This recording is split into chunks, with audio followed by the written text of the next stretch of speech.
সময় আমাদেরকে দিয়া দিতে আল্লাহ বলবে আমি তার জীবনের পূর্বের গুনাহ মাফ করে দিব ঈদের জামাতে। সুবহানাল্লাহ। মনে হয় আপনারা আমার ভাষা বুঝেন না। আল্লাহ মাফ করবে, আমরা চাই কি চাই না? আমরা গুনাহ মাফ করে নিষ্পাপ হয়ে বাড়িতে যেতে চাই কি চাই না? কে কে চাই যদি হাত তুলে দেখায় দেন তো। নাড়াই থাকবে আওয়াজে আর হাতে মিল হয় না। হাত তুলেন, সবাই হাত তুলেন, নাড়াই থাকবে।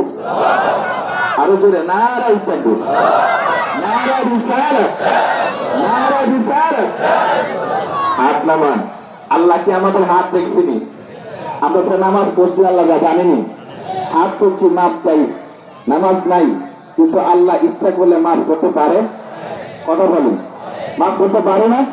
তবে আমরা রোজা পাইলাম, আত্মা পরিশুদ্ধ করতে পারলাম না, আমার এই বডি দেহটাকে পবিত্র করতে পারলাম না। আমার মতন হতভাগা কেউ হতে পারে? নবী